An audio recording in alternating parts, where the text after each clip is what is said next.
En las oscuras aguas del canal de Guadalcanal, los marineros japoneses hablaban en voz baja sobre un crucero estadounidense que disparaba tan rápido que sus cañones sonaban como ametralladoras desgarrando tela.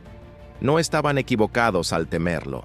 El USS Helena, CL-50, sobrevivió a lo que debería haberlo destruido en Pearl Harbor, solo para regresar con una venganza que redefiniría la guerra naval en el Pacífico. Esta es la historia del barco que se negó a morir, del crucero que ganó su apodo gracias a su puro poder de fuego y de los 1000 hombres que hicieron posible su leyenda. En una era en la que los acorazados eran reyes y los portaaviones, el futuro, el Helena demostró que un crucero ligero, con determinación, podía cambiar el curso de la historia. La historia del USS Helena no comienza en combate, sino en las profundidades de la Gran Depresión. Mientras Estados Unidos reconstruía lentamente su economía, la Armada emprendió un ambicioso programa para modernizar su envejecida flota. Los cruceros de la clase St. Louis representaban una nueva filosofía en el diseño naval. Barcos que podían entregar un poder de fuego abrumador mientras mantenían la velocidad para burlar a la muerte. Cuando su quilla tocó las aguas del astillero naval de Brooklyn en aquel frío día de diciembre de 1936, pocos podrían haber imaginado el destino que esperaba al casco número 50. Los trabajadores que remachaban sus planchas y moldeaban su blindaje no estaban construyendo solo un barco de guerra, estaban creando un instrumento de supervivencia y venganza. El Helena medía 608 pies de proa a popa, su casco esbelto cortando el agua con una manga de solo 61 pies. Pero su verdadera gloria estaba en su armamento. 15 cañones de 6 pulgadas, distribuidos en 5 torres triples, le daban una andanada capaz de desatar el infierno. Estos no eran cañones navales comunes. Los cañones Mark 16 podían disparar a una tasa asombrosa. En condiciones perfectas, cada cañón podía escupir de 8 a 10 proyectiles por minuto. Hagan las cuentas. Eso significa potencialmente 150 proyectiles por minuto solo de su batería principal. No es de extrañar que los japoneses terminaran llamándolo el crucero ametralladora. Su batería secundaria incluía 8 cañones de 5 pulgadas de doble propósito, igualmente eficientes para derribar aviones o castigar destructores. 4 turbinas Parsons lo impulsaban a través de las olas a 32,5 nudos, alimentadas por 8 calderas Babcock & Wilcox, que podían generar 100.000 caballos de fuerza a través de sus 4 hélices de bronce. Con un alcance de 10.000 millas náuticas, podía cazar en cualquier lugar del Pacífico. Sus primeros años de servicio parecen un itinerario de viaje en tiempos de paz. Tras ser comisionado en septiembre de 1939, el Helena navegó hacia el sur, hasta Uruguay, donde su tripulación tuvo un presagio ominoso de su futuro. Los restos del acorazado de bolsillo alemán Graf Spee yacían en el puerto de Montevideo, hundido tras la batalla del Río de la Plata. Los jóvenes marineros estadounidenses miraban el metal retorcido y se preguntaban si estaban viendo su propio destino. El Pacífico llamó, y el Helena respondió. En septiembre de 1940 se unió a la flota del Pacífico, pasando meses en aguas hawaianas, perfeccionando su arte mortal, ejercicios de artillería, control de daños, entrenamiento de navegación, la repetición interminable que transformaba a civiles en guerreros. A medida que 1941 llegaba a su fin, el Helena entró en el astillero naval de la Isla Mare para actualizaciones. La Armada, tal vez presintiendo la tormenta que se acercaba, lo equipó con nuevos cañones antiaéreos de 1,1 pulgadas. Era como darle nudilleras de bronce a un boxeador antes de una pelea callejera.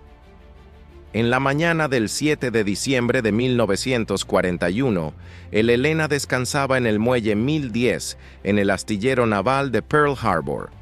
Al otro lado del puerto, los acorazados estaban alineados a lo largo de la isla Ford. El poderoso Pennsylvania, reina de la línea de batalla, debía ocupar el muelle del Helena, pero el destino tenía otros planes. El dique seco necesitaba al Pennsylvania más de lo que el muelle necesitaba al Helena.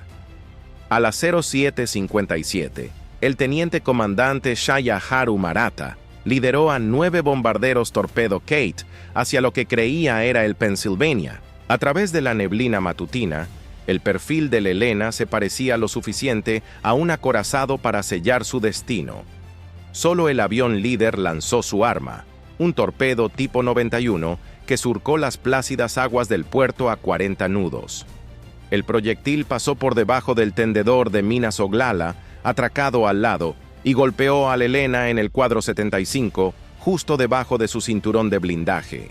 La explosión destrozó sus espacios de ingeniería como un puño gigante.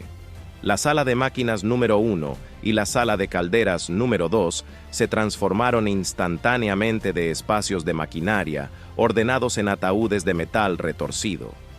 El agua de mar se precipitó a través de un agujero lo suficientemente grande como para pasar un camión.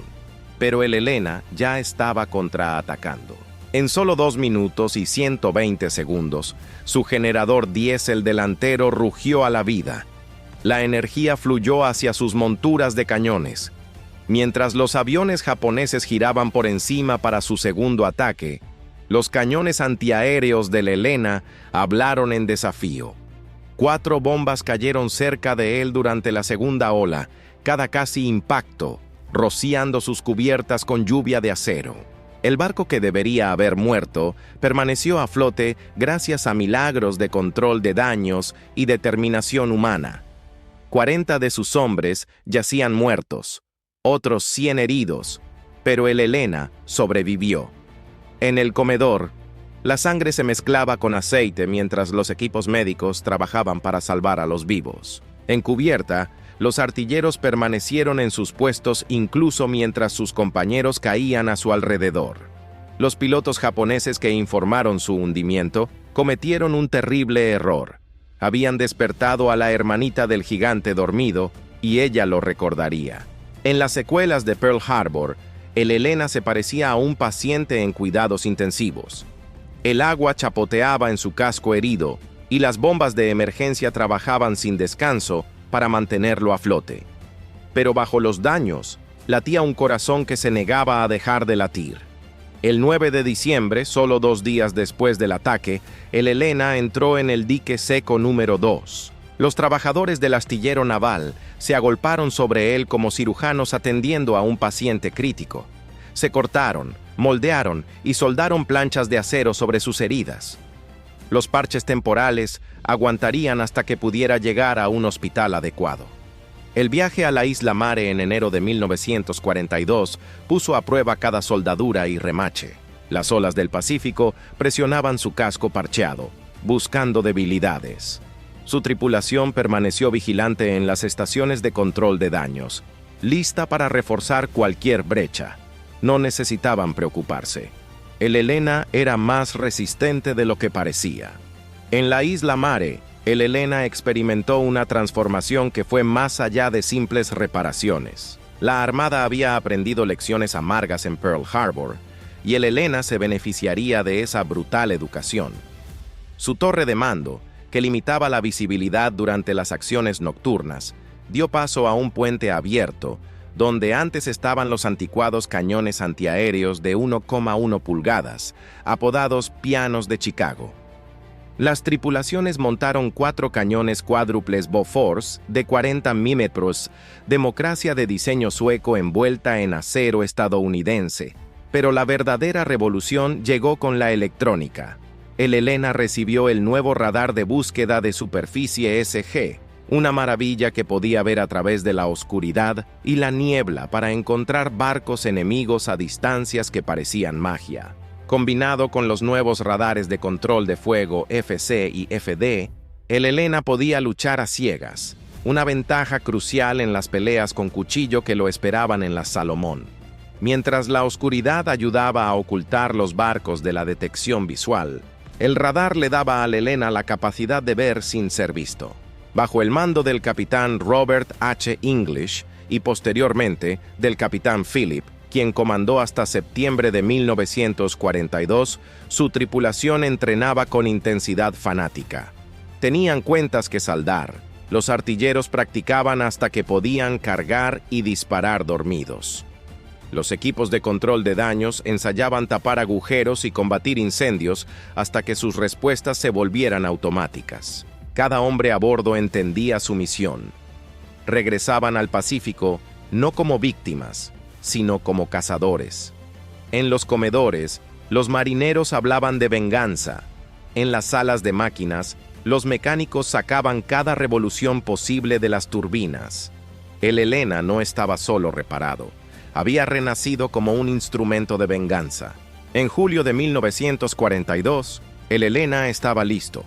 Al pasar bajo el puente Golden Gate, rumbo al Pacífico Sur, su tripulación se alineó en la barandilla. Algunos saludaban a sus novias y esposas en la costa. Otros miraban hacia el oeste, hacia el enemigo que había dado el primer golpe. El crucero ametralladora se dirigía a la guerra. Las Islas Salomón, a finales de 1942, eran un infierno verde donde estadounidenses y japoneses sangraban por cada yarda de jungla. Guadalcanal, con su crucial campo de aviación, se había convertido en la piedra de afilar de la Guerra del Pacífico.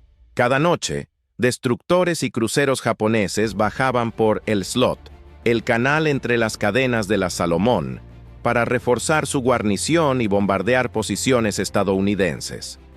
A principios de octubre, el Helena servía en la Fuerza de Tarea 64, bajo el mando del contraalmirante Norman Scott. A diferencia de muchos almirantes estadounidenses que aún pensaban en términos de líneas de acorazados, Scott entendía que el radar y el fuego rápido gobernarían estas aguas. Entrenaba a sus barcos incansablemente en tácticas de combate nocturno, aunque tomó la curiosa decisión de usar al USS San Francisco como su buque insignia en lugar del Helena, equipado con radar. El 11 de octubre de 1942, el día del ajuste de cuentas se acercaba. Aviones de reconocimiento estadounidenses avistaron la fuerza del almirante Aritomo Goto avanzando hacia Guadalcanal. 3 cruceros pesados y 2 destructores transportando refuerzos y proyectiles de bombardeo. Scott posicionó su fuerza frente al Cabo Esperanza, listo para tender la trampa de la historia. Al caer la noche, el operador de radar SG del Helena, el radiotelegrafista de tercera clase Robert S. Brown, se inclinó sobre su pantalla. A las 23:25 apareció un punto fosforescente. Barcos enemigos a 27.700 yardas. El Helena había encontrado a los japoneses antes de que ellos supieran que estaban siendo cazados. Lo que siguió fue un caos organizado. Scott, operando a ciegas en el San Francisco, ordenó un giro en columna que, accidentalmente, colocó su fuerza en una T sobre los japoneses, la posición perfecta para una emboscada naval. En el puente del Helena, el capitán Gilbert C. Hoover, que había asumido el mando en septiembre, se frustraba cada vez más. Su radar mostraba barcos enemigos a 5.000 yardas, prácticamente a quemarropa, pero Scott no había dado permiso para disparar. Finalmente, a las 23:46, el ambiguo Roger de Scott, a otra consulta, se interpretó como permiso para atacar. Las torres del Helena, ya apuntando al enemigo, estallaron en violencia. La primera andanada alcanzó al crucero pesado Iowa, completamente desprevenido. Proyectiles de 6 pulgadas golpearon su puente, matando al almirante Goto al instante y hiriendo a su capitán. El almirante japonés murió creyendo que sus propios barcos lo estaban atacando.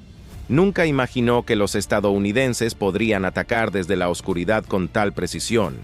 Los cañones del Helena alcanzaron tasas de disparo que parecían imposibles. Los casquillos de latón gastados rodaban por sus cubiertas como lluvia dorada, mientras los cargadores trabajaban en perfecta sincronía. Los destellos continuos de las bocas de los cañones iluminaban la noche, ganándole el apodo que lo acompañaría hasta la tumba. El crucero pesado Furutaka intentó proteger al buque insignia, pero navegó hacia un huracán de acero. Los proyectiles del Helena encontraron sus tubos de torpedos y los temidos torpedos Long Lance de Japón explotaron en su propia cubierta. El Furutaka ardió como un barco vikingo en un funeral antes de deslizarse bajo las aguas oscuras. En 14 minutos todo terminó. El Helena había disparado más de 1.400 proyectiles, sus cañones brillando en rojo cereza en la oscuridad. La batalla del Cabo Esperanza fue la primera victoria clara de la superficie estadounidense contra la Armada Imperial. El Helena había demostrado que los cruceros estadounidenses podían luchar y ganar de noche en el campo de batalla elegido por el enemigo. Al amanecer, manchas de aceite y escombros marcaban donde los barcos japoneses habían muerto. La tripulación del Helena, exhausta pero exultante, tuvo su primer sabor de la victoria. No sería el último. Noviembre de 1942 trajo desesperación a ambos bandos en Guadalcanal. Los japoneses preparaban un masivo convoy de refuerzos y la fuerza de tarea victoriosa del almirante Scott, ahora liderada por el contraalmirante Daniel Callahan, era la única barrera. Callahan, valiente pero inexperto en combate nocturno, cometió el mismo error que Scott.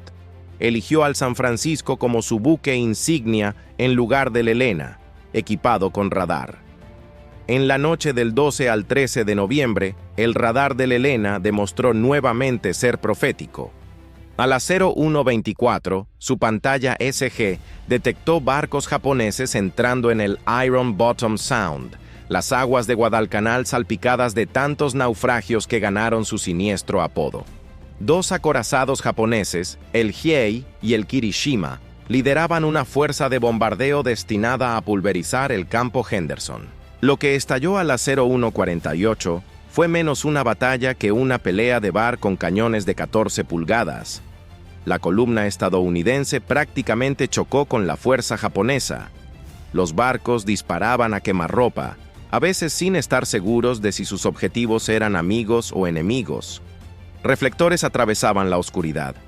Proyectiles trazadores se cruzaban como fuegos artificiales mortales. El radar del Helena le dio una ventaja crítica en este caos. Mientras otros barcos luchaban por identificar objetivos, su control de fuego rastreaba barcos japoneses con precisión electrónica. Abrió fuego sobre lo que su tripulación creía que era un acorazado, probablemente el Hiei, a solo 4.200 yardas. Sus salvas de disparo rápido recorrían el largo del enemigo, provocando incendios y explosiones. El destructor Akatsuki cometió el error fatal de iluminar al Helena con su reflector. Cada barco estadounidense que podía disparar se concentró inmediatamente en el destructor iluminado. Los proyectiles de 6 pulgadas del Helena se unieron a los de 5 y 8 pulgadas en una convergencia de fuego naval que literalmente hizo estallar al Akatsuki. Desapareció en una explosión masiva, llevándose consigo a casi toda su tripulación. El Helena luego cambió a fuego rápido contra 3 destructores más, sus cañones disparando tan rápido que los supervivientes japoneses informaron que pensaban que los estadounidenses habían desarrollado un nuevo cañón automático. Un destructor se alejó ardiendo, otro quedó inmovilizado en el agua y el tercero huyó a la oscuridad, dejando un rastro de humo. Durante todo esto, el Helena esquivó las salvas, sus ingenieros empujando sus turbinas hasta y más allá de sus límites. En un momento, el San Francisco cruzó directamente entre el Helena y su objetivo, forzando un cese al fuego que probablemente salvó vidas estadounidenses. Los incidentes de fuego amigo esa noche cobraron la vida del almirante Callahan y del capitán Cassin Young del San Francisco, hombres valientes muertos por proyectiles estadounidenses en la confusión. Después de 40 minutos de salvajismo a quemarropa, los japoneses se retiraron. El Hiei, golpeado por docenas de impactos, muchos de ellos del Helena, quedó atrás con los timones atascados. Aviones estadounidenses lo hundirían a la mañana siguiente. El primer acorazado japonés perdido en la guerra. El Helena emergió con un hombre muerto y daños menores. Sus artilleros habían disparado más de 1.500 proyectiles y sus cañones estaban desgastados por el fuego sostenido, pero había ayudado a detener al Tokyo Express. Sin ese bombardeo, el campo Henderson sobrevivió para lanzar los aviones que devastarían los transportes japoneses en los días siguientes. Al amanecer el 13 de noviembre, el Iron Bottom Sound hizo honor a su nombre, con nuevos naufragios esparcidos por el fondo marino. El Helena había demostrado su valía una vez más, pero el costo se hacía más alto con cada batalla. Entre las batallas legendarias, el Helena vivía una rutina desgastante que ponía a prueba a los hombres tanto como el combate. Las Islas Salomón no ofrecían descanso. Si los proyectiles japoneses no los mataban, las enfermedades tropicales podrían hacerlo. La tripulación del Helena desarrolló la mirada de las 1000 yardas, común entre los veteranos de Guadalcanal, hombres envejecidos más allá de sus años por la vigilancia constante. La vida a bordo del Helena seguía el ritmo de la guerra. Cuartel general al amanecer y al atardecer, cuando los submarinos preferían atacar. Días pasados bombardeando posiciones japonesas en Guadalcanal, transformando puntos fuertes de la jungla en paisajes lunares. Noches patrullando el slot, operadores de radar esforzándose por detectar los primeros vislumbres de barcos enemigos. La tripulación desarrolló su propia cultura, nacida del peligro compartido. La lavandería del Helena se hizo legendaria, manteniendo de alguna manera uniformes planchados incluso después de la batalla. La banda del barco, los Helena's Hottentots, tocaba música swing encubierta entre acciones, sus interpretaciones de Blues in the Night resonando a través del agua hacia otros barcos. La comida era lo que traían los barcos de suministro: spam, huevos en polvo y café tan fuerte que podía hacer flotar una llave inglesa. Las verduras frescas eran un recuerdo. La máquina de helados, cuando funcionaba, producía el producto más valioso del Pacífico Sur. Los hombres cambiarían casi cualquier cosa por un vaso Dixie de vainilla. El capitán Hoover demostró ser una mano firme durante su mandato. A diferencia de los oficiales en busca de gloria, entendía que la supervivencia significaba victoria en estas aguas. Entrenaba a su tripulación constantemente, pero también sabía cuándo aliviar la presión. Noches de cine en la popa, combates de boxeo en el castillo de proa, pequeños placeres que recordaban a los hombres por qué estaban luchando. La remoción del capitán Hoover el 23 de noviembre, por no informar adecuadamente el torpedeo del USS Juno, golpeó duramente a la tripulación. Acababan de pasar por el infierno juntos, y ahora su capitán se iba por lo que muchos veían como una venganza burocrática.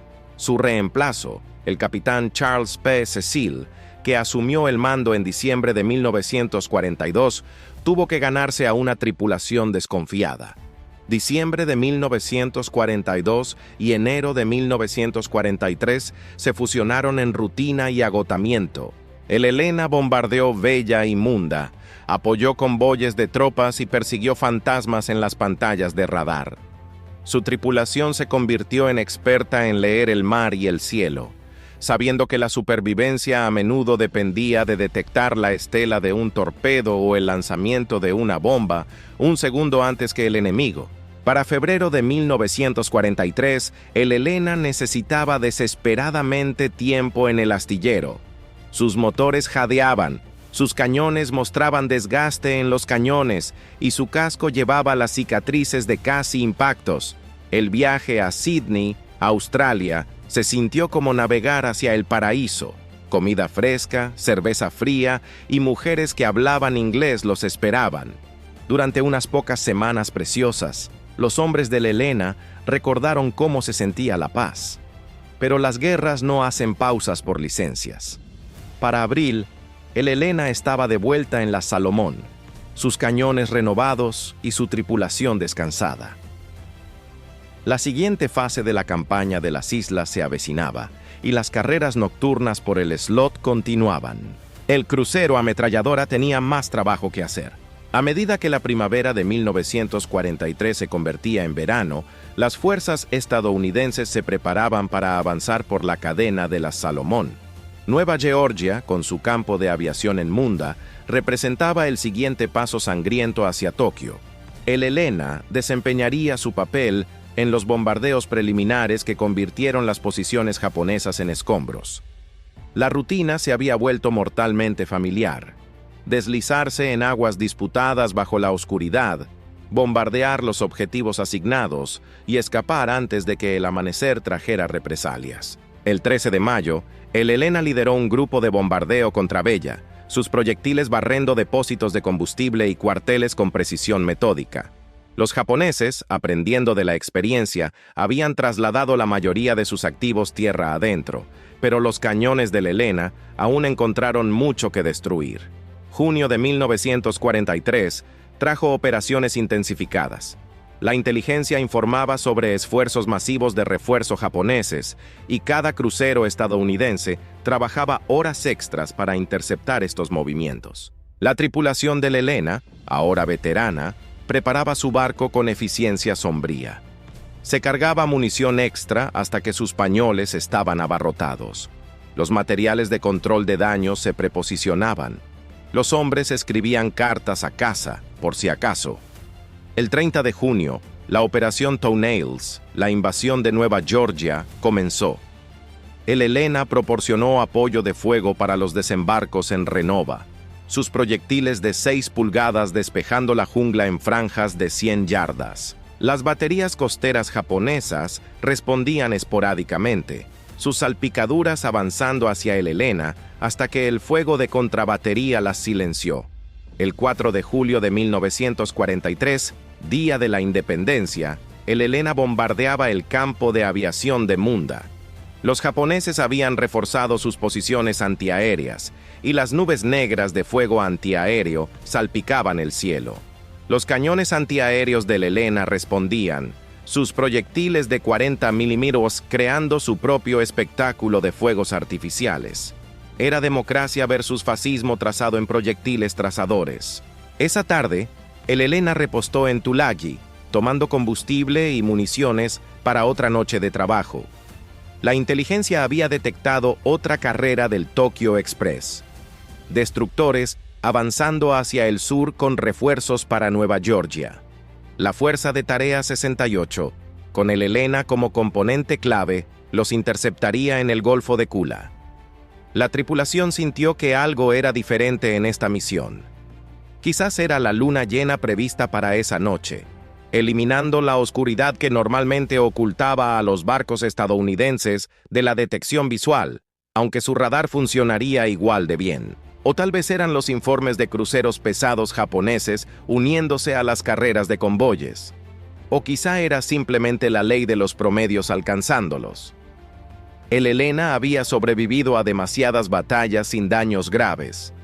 A medida que el 5 de julio se convertía en el 6 de julio, el Helena entró en el Golfo de Kula por última vez. Sus operadores de radar, los mejores de la flota, detectarían al enemigo primero. Como siempre, sus cañones hablarían con su furia rápida característica. Pero esta vez, el enemigo contraatacaría con una venganza que ni siquiera el crucero ametralladora podría sobrevivir. La luna se elevó sobre el Golfo de Kula como un reflector, convirtiendo las aguas oscuras en plata y privando a los estadounidenses de la ocultación que la oscuridad solía proporcionar.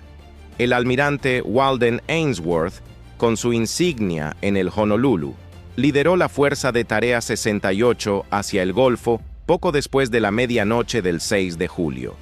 El Helena seguía en columna, su radar ya detectando contactos al noroeste. Los japoneses habían aprendido de sus encuentros anteriores. El grupo de refuerzo del almirante Teruo Akiyama incluía 10 destructores armados con los mortíferos torpedos tipo 93 Long Lance, armas que podían alcanzar 20.000 yardas a 49 nudos. Más críticamente, los japoneses finalmente habían desarrollado tácticas para contrarrestar las ventajas del radar estadounidense. A las 01:36, el radar del Helena detectó al enemigo a 22.000 yardas. Por primera vez, los operadores de radar japoneses igualaron la detección estadounidense, detectando a la Fuerza de Tarea 68 casi simultáneamente. Ambos bandos comenzaron su aproximación mortal, sabiendo que esto sería un duelo de cañones donde la velocidad importaba más que la armadura. A las 01:57, el almirante Ainsworth ordenó el ataque. Las torres del Helena, ya rastreando sus objetivos, estallaron inmediatamente. Sus primeras salvas tenían como objetivo al destructor Nyuzuki, buque insignia del almirante Akiyama. El alcance era de 11.000 yardas, cómodo para las tripulaciones experimentadas de los cañones del Helena. El Nyuzuki nunca tuvo una oportunidad. La segunda salva del Helena lo encontró, y las salvas siguientes convirtieron al destructor en un objetivo flotante. Los proyectiles de 6 pulgadas detonaron sus cabezas de torpedo, destrozaron su puente y abrieron su casco como un abrelatas.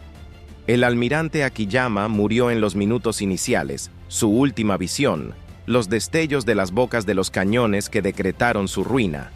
Pero incluso mientras el Nyuzuki moría, sus hermanos habían lanzado sus long lances. 10 destructores dispararon andanadas de torpedos antes de girar a alta velocidad, una táctica que cambiaba el fuego de cañón por la precisión del torpedo. Casi 50 torpedos avanzaban ahora por las aguas del Golfo de Kula hacia la columna estadounidense. El Helena cambió el fuego al destructor Suzutsuki.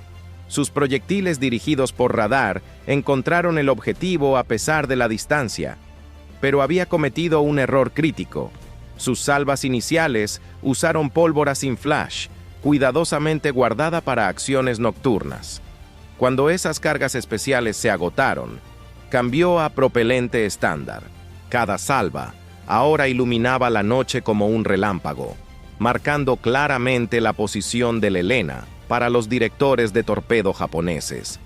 A las 02:03, la suerte del Helena se agotó. 3 long lances lo alcanzaron en rápida sucesión y comenzó la muerte del crucero ametralladora. El primer torpedo impactó frente a la Torre 1.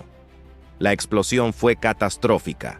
O su pañol delantero detonó, o la cabeza de guerra de 1.080 libras del torpedo simplemente obliteró su proa. La Torre 1 desapareció en una columna de llamas que alcanzó los 200 pies en el cielo. La explosión recorrió el barco, abollando mamparos y arrojando a los hombres contra las paredes de acero como muñecos de trapo. Antes de que el control de daños pudiera responder, el segundo y el tercer torpedo impactaron a media nave, por debajo de su cinturón de armadura. Estos impactos rompieron la quilla del Helena, la columna vertebral del barco. Sus salas de máquinas se inundaron instantáneamente, las turbinas chillando hasta detenerse mientras el agua de mar entraba. La energía eléctrica falló, sumiendo los compartimentos internos en la oscuridad, rota solo por lámparas de batalla y llamas. El capitán Cecil reconoció de inmediato la naturaleza fatal de las heridas del Helena. Con su quilla rota, el barco ya comenzaba a doblarse. Dio la orden que todos los capitanes temen: abandonen el barco. Pero los artilleros del Helena no habían terminado. Incluso mientras se hundía, sus torres traseras seguían disparando, sus tripulaciones negándose a dejar sus puestos hasta el último momento posible. La Torre 4 disparó hasta que el agua de mar inundó las salas de manejo. La tripulación de la Torre 5 apuntó manualmente sus cañones, disparando hasta que la escora se volvió demasiado severa para elevar sus cañones. El barco se partió en 3 secciones. La sección de proa, todo lo que estaba frente a la Torre 2, ya había desaparecido. La sección de popa, que contenía a casi 400 hombres, flotaba de manera independiente. La sección central, que contenía el puente y la mayoría de los espacios de ingeniería, se volteó y se hundió en minutos. Los hombres luchaban en el agua cubierta de aceite, algunos heridos, todos conmocionados por la transición repentina del combate a la supervivencia. El destructor Nicholas, arriesgándose a un ataque con torpedo, se acercó para rescatar a los supervivientes. Su tripulación subió a bordo a hombres exhaustos, mientras sus cañones se enfrentaban a destructores japoneses que intentaban acabar con los supervivientes del Helena. El amanecer del 6 de julio encontró el Golfo de Kula lleno de escombros de la batalla y casi 500 supervivientes del Helena aún en el agua. Las secciones de proa y popa seguían a flote, sirviendo como balsas salvavidas temporales para cientos de hombres. pero los aviones japoneses llegarían con la luz del día y el almirante Ainsworth enfrentó una decisión angustiosa. El Nicholas y el Radford habían rescatado a 739 hombres del agua durante la noche, sus tripulaciones formando cadenas humanas para subir a bordo a los supervivientes cubiertos de aceite. Pero el radar mostraba barcos de guerra japoneses aún en el área, y el amanecer significaba un ataque aéreo seguro. Ainsworth ordenó a sus barcos que se retiraran, dejando atrás a cientos de hombres del Helena. Para los hombres aún en el agua, el 6 de julio se convirtió en una prueba de resistencia y voluntad. El sol tropical quemaba la piel expuesta, mientras el agua salada torturaba las heridas. Tiburones atraídos por la sangre rodeaban a los supervivientes. Los hombres formaron grupos, apoyando a los heridos y compartiendo las pocas balsas salvavidas disponibles. En la sección de popa flotante del Helena, el teniente comandante John L. Chu organizó a los supervivientes. La popa aún tenía algo de comida y agua, además de suministros médicos. Chu estableció guardias, racionó los suministros y mantuvo la disciplina. Cuando aviones japoneses de flotación ametrallaron a los supervivientes, los hombres se sumergieron bajo el acero retorcido para cubrirse. Esa noche, 2 destructores estadounidenses intentaron un rescate, pero fueron ahuyentados por barcos de guerra japoneses. Los supervivientes pasaron otra noche aferrándose a los escombros, sus números disminuyendo a medida que los hombres heridos se desvanecían y los tiburones cobraban su precio. La historia podría haber terminado allí, de no ser por el observador costero reverendo A.W.B. Sylvester en la isla de Bella la Bella. Informó la ubicación de los supervivientes y coordinó con los nativos locales para guiar los esfuerzos de rescate.